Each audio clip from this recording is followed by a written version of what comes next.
आज के video lecture के साथ हम देखेंगे क्लास 10 का जो हमारा चैप्टर जो है pair of linear equation with two variable. वहाँ पे हमने देखा कि ये चैप्टर जो है वो दो इक्वेशंस को डीलिंग करता है।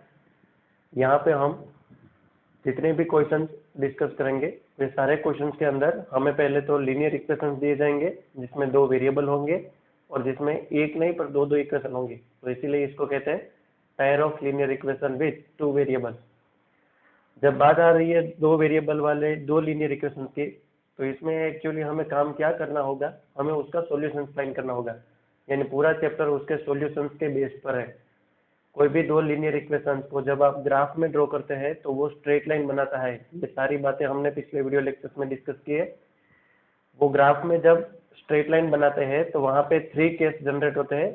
या तो वो इंटरसेक्ट होगा, जैसे कि अगर मैं ये ग्राफ बना दूं और ये ग्राफ के अंदर मैंने कोई दो इक्वेशंस ड्रॉ किए, linear equations with two variables वाले कोई भी दो इक्वेशंस मैंने जब इसके अंदर ड्रॉ किए, तो मान लो कि मुझे जो रिजल्ट में मिला वो मान लो इस टाइप का कोई दो लीनियर इक्वेशंस मिले जो अपने आप में कहीं ना कहीं इंटरसेक्ट कोई एक पॉइंट के ऊपर होते थे। ठीक है, इस टाइप के जितने भी इक्वेशन है इसको हम बोलते थे कंसिस्टेंट पेयर ऑफ इक्वेशन। ठीक है, क्या बोलते थे इसको हम?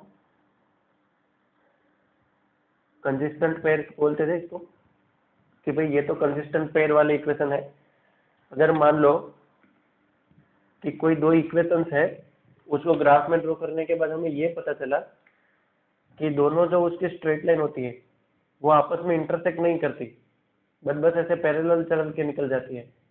पैरेलल का मतलब हुआ कोई दो लाइन तभी ही पैरेलल होती है जब उसके अंदर कोई भी एक पॉइंट कॉमन ना हो, और जब कोई भी पॉइंट कॉमन नहीं होगा तो बात सीधी सिंपल है कि वो कहीं भी इंटरसेक्ट भी नहीं होगा। जैसे कि आप यहाँ पे देख रहे हो, ये दो लाइंस जो है वो इंटरसेक्ट नहीं हो रही है। इट मीन्स दैट ये जो पेयर है, दोनों की ये जो पेयर है, ये पेयर को हम कहेंगे inconsistent pair of linear equation. क्या कहेंगे इसको?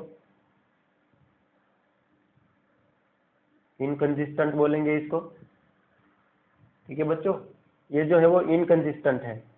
यहाँ पे ये आता है inconsistent pair of linear equation, inconsistent pair of, ठीक है,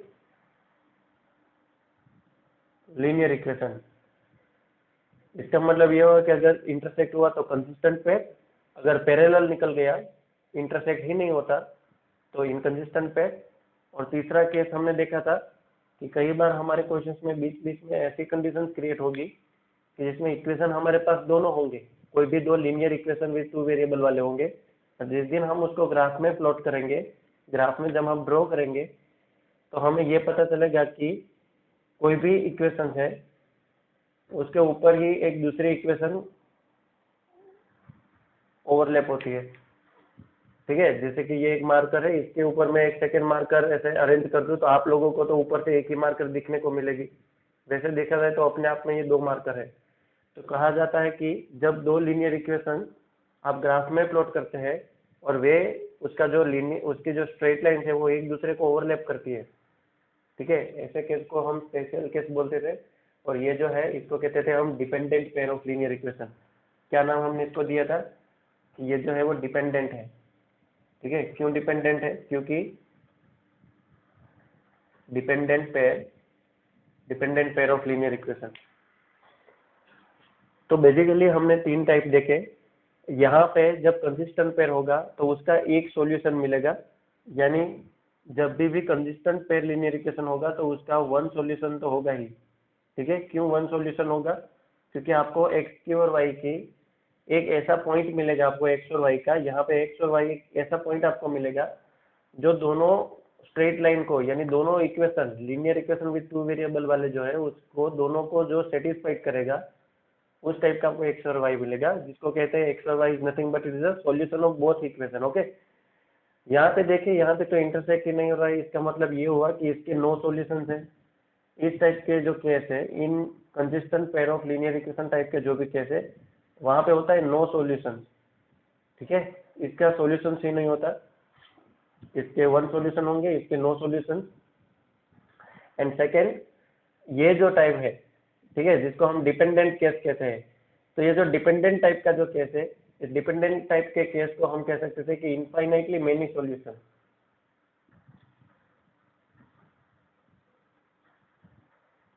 इनफाइनाइटली मेनी सॉल्यूशन, ठीक है। ऐसा क्यों?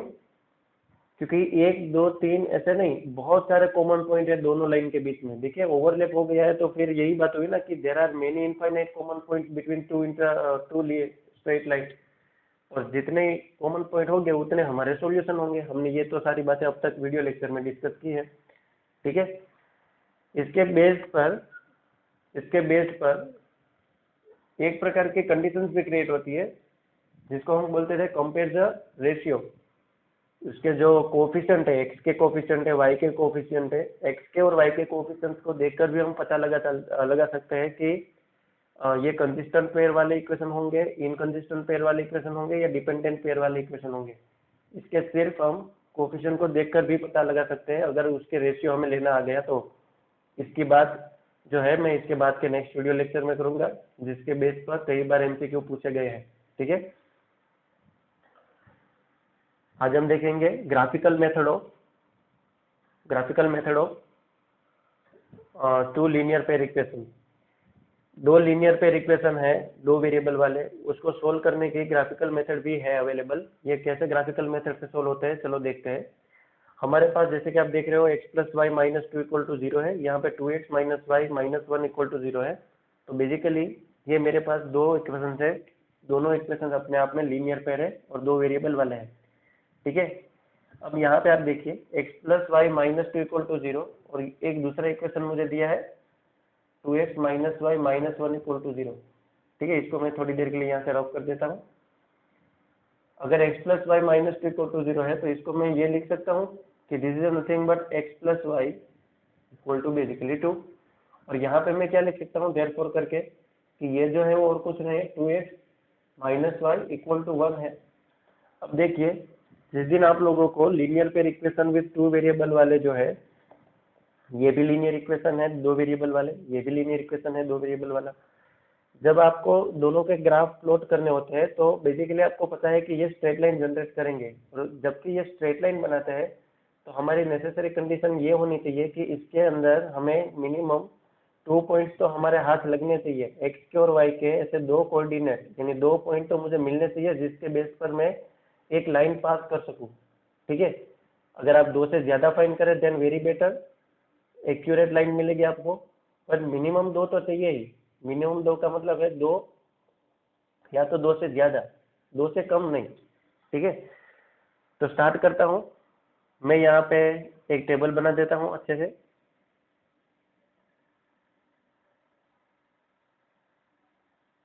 ये x को रिप्रेजेंट करेगा, ये y को रिप्रेजेंट करेगा, ठीक है। यहाँ पे भी एक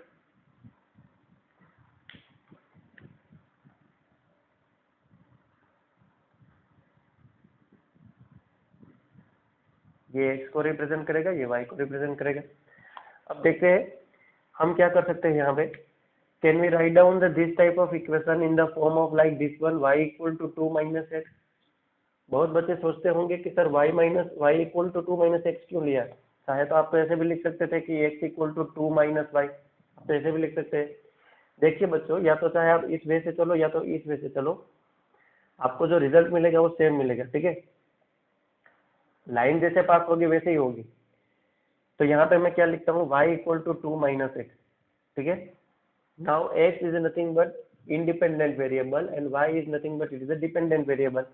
तो जबकि मुझे पता है ये इंडिपेंडेंट वेरिएबल है तो यहाँ पे मैं कोई भी रियल वैल्यू रख सकता हूँ, ठीक है। कोई भी रियल वैल्यू, आप फ्रैक्शन वाला नंबर रख सकते हो, आप रेशनल नंबर रख सकते हो, आप इरेशनल नंबर यहाँ पे पुट कर सकते हो, आप जीरो भी पुट कर सकते हो, पॉजिटिव इंटीजर पुट कर सकते हो, यहाँ पे नेगेटिव इंटीजर पुट कर सकते हो, एंड सो ऑन। कोई भी नंबर आप यहाँ पे, रियल मैंने बोला इसका मतलब कोई भी नंबर आप यहाँ पे पुट कर सकते हो।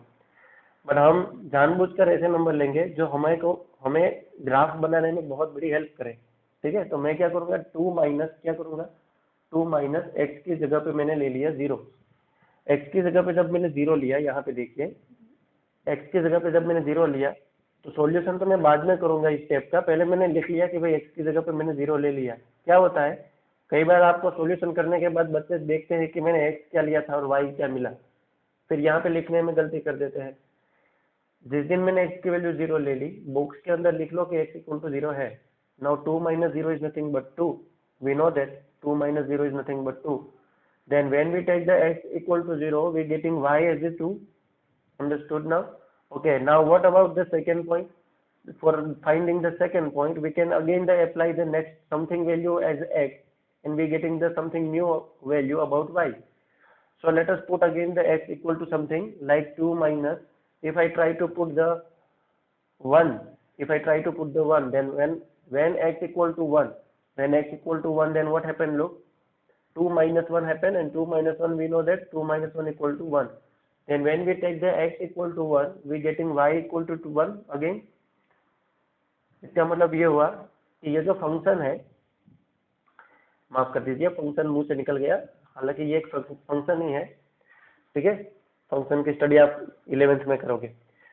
यहाँ पे है y equal to 2 minus x. मेरे पास जो लीनियर इक्वेशन था इसके अंदर x की मैंने डिफरेंट वैल्यू पुट की, तो मुझे y की आउटपुट में भी कोई ना कोई वैल्यू मिली, यानी हर एक 0 पे मुझे 2 मिलता है, 1 पे मुझे 1 मिलता है, एंड सो ऑन। आप थर्ड वाला पॉइंट भी फाइंड कर सकते हो, और आप जानते हो कि स्ट्रेट लाइन बनाने के लिए 2 पॉइंट इनफ है। Okay, now let's here 2x minus y equal to 1।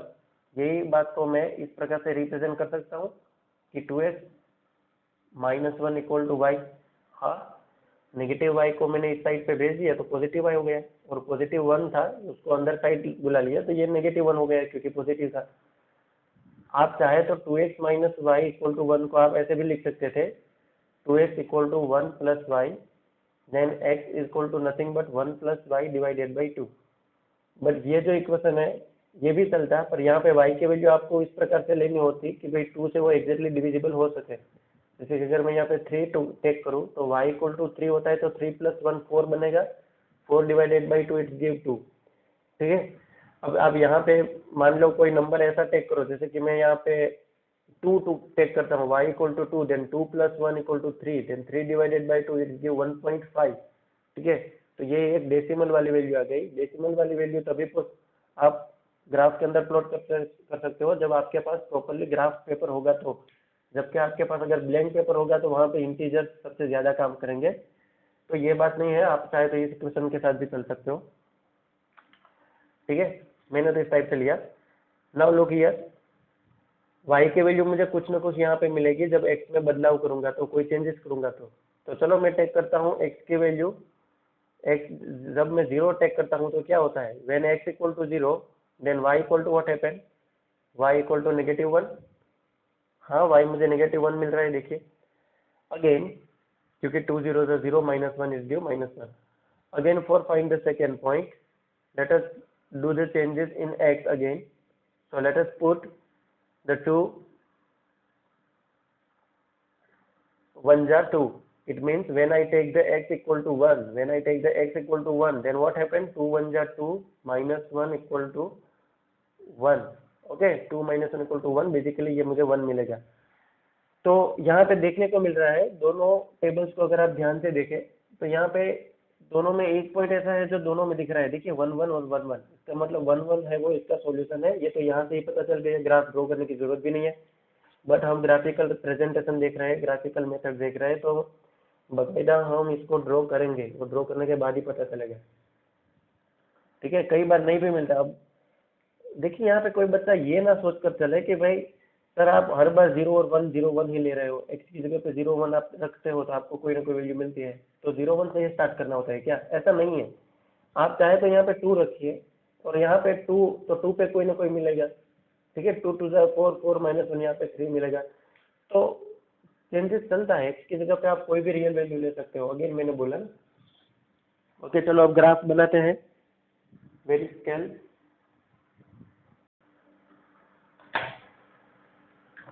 ठीक है। यही हम हमारी स्केल मानकर हम चलते हैं, हमें तो ड्रॉ करने से मतलब है, ठीक है।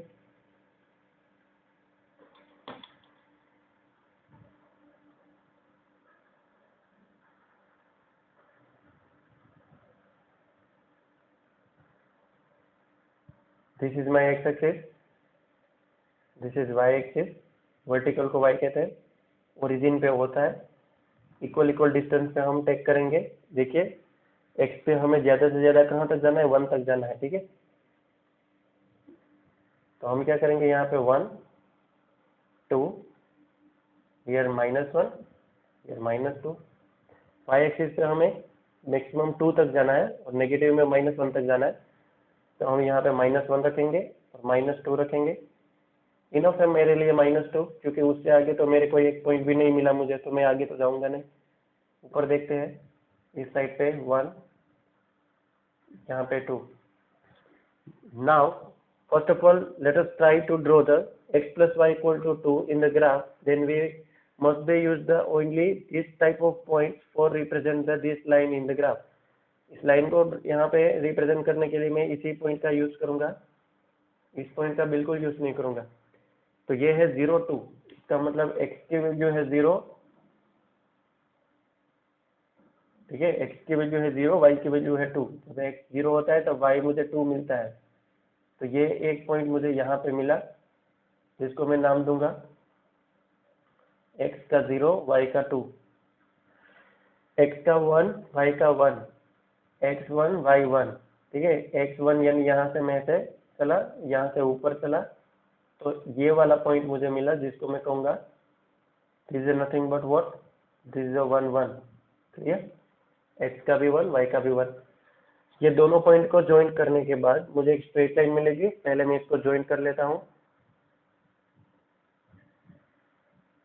देखिए ये कुछ इस प्रकार से बना, ठीक है। So this is nothing but what, x plus y equal to 2। ये x plus y equal to 2 है। अब इस ब्लैक वाले की बारी, ठीक है।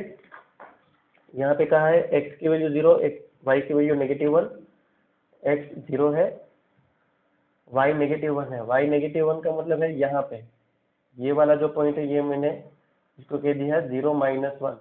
0 -1 का मतलब है x का 0, y का -1 कोऑर्डिनेट। ये 1 1 है, ये 1 1 का मतलब होता है 1 1 फर्स्ट क्वाड्रेंट में, मतलब यही वाला पॉइंट है। एक यहाँ पे अगेन पॉइंट मिला जिसका नाम है 1 1। आफ्टर व्हाट हैपन लुक, अगर इसको मैं ड्रॉ करता हूँ,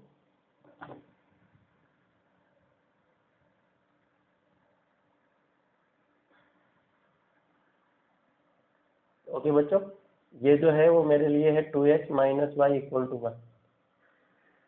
तो दिख रहे हो आप लोगों को दो स्ट्रेट लाइन मिली। इसका स्ट्रेट लाइन यहाँ पे है, इसका स्ट्रेट लाइन यहाँ पे है। दोनों स्ट्रेट लाइन कोई एक पॉइंट पे खुश है, कोई एक पॉइंट पे हैप्पी है, और वो वाला पॉइंट है 1 1। इसका मतलब ये हुआ कि the solution of this two equation is nothing but 1 1। इसका मतलब मुझे यहाँ पे मैं लिखना चाहूँ तो मैं लिख सकता हूँ नीचे। आप वीडियो पॉज करके इतना नोट कर लीजिए, अब मैं रब करूंगा इसलिए।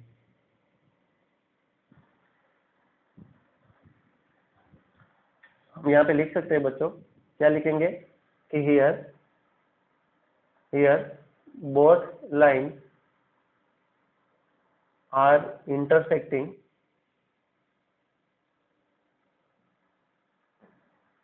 intersecting at 1 1, therefore x equal to 1 and y equal to 1। देखिए x का 1 मिला, y का भी 1 मिला। therefore the solution of both equation solution of both equations are 1 1, ठीक है। 1 1 है, वो दोनों के सॉल्यूशन है। इस टाइप का हमें लिखना है। आई होप आप लोगों को समझ में आ गया होगा। वीडियो पॉज करके नोट कर लीजिए, ठीक है। आपने नोट कर लिया होगा। अब आप यहाँ पे देखिए 1 1 इसका सॉल्यूशन है। इसका मतलब ये जो मेरा इक्वेशन था x plus y equal to 2 था ये, और ये क्या था 2x - y इक्वल टू 1 था। तो लेट से x और y का मुझे सॉल्यूशन मिला 1 1। इसका मतलब x के और y की जगह पे जब मैं 1 1 पुट करूंगा तो मुझे 2 मिलना चाहिए। और हाँ, यहाँ पे मिल रहा है, देखिए 1 + 1 इक्वल टू व्हाट हैपन 2। तो यहाँ पे सेटिस्फाइड हो गया।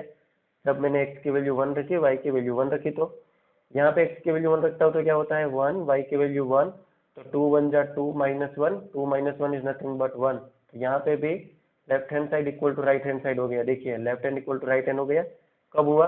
जब x और y की वैल्यू मैंने 1 ली। तो this is not part of your solution. Again बता रहा हूँ, ये आपके सॉल्यूशन का पार्ट नहीं है। अगर आपको चेक करना होता है कि क्या सही वाकई में ये जो मुझे 1 1 मिला ये इसका सॉल्यूशन है कि नहीं, तो आप रफ पेज पे ऐसे चेक कर सकते हो। आपको लेफ्ट हैंड साइड और राइट हैंड साइड सेम मिलेगी। Let us take the next again example.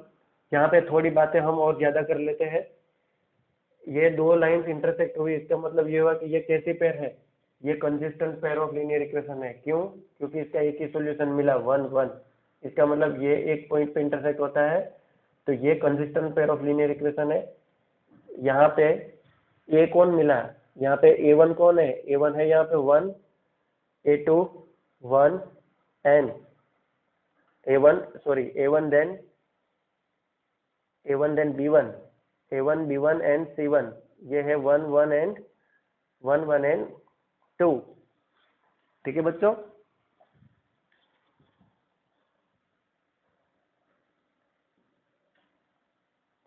-2 A1 B1 C1 कहाँ से मिले? A1 B1 C1 मुझे यहाँ से मिले। ठीक है, अगर यही फॉर्म को मैं A1x plus B1y minus plus C1 उसके साथ अगर कंपेयर करूंगा तो मुझे यही वैल्यू मिलेगी। As it is A1 is here what? A1 equal to 2, B1 equal to -1 and again y again matrix A2 B2 and C2। A2 B2 C2 क्या मिला मुझे? 2 -1 एंड -1। A2 है कोफिशिएंट ऑफ x, B2 है coefficient of y and C2 constant term जो आप यहाँ पे दिख रहे हो। ठीक है, A1 B1 C1 पहले इक्वेशन से लिए थे इसलिए, A2 B2 C2 second equation से लिए इसलिए। So A1 B1 and C1 and A2 B2 and C2 is nothing but is a coefficient of respectively this equation and this equation. Finally look here, अगर मैं A1 और A2 करूं, अगर मैं यहाँ पे A1 का A1 डिवाइडेड बाय A2, ठीक है, और B1 डिवाइडेड बाय B2 करूं, B1 डिवाइडेड बाय B2 करूं, तो A1 डिवाइडेड बाय A2 का मतलब हुआ 1/2, B1 डिवाइडेड बाय B2 का मतलब हुआ -1, 1 -1 इसका मतलब हुआ -1। ये मुझे -1 मिलेगा, ये मुझे 1/2 मिलेगा। तो यहाँ पे देख रहे हो आप, ये दोनों वैल्यू सेम नहीं मिल रही है। ये दोनों सेम नहीं है मतलब ये भी दोनों सेम नहीं है, ये दोनों सेम नहीं है, it means this are not equal to same.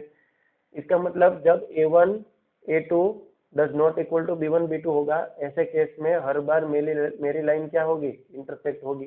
This is a very important result for the board exam.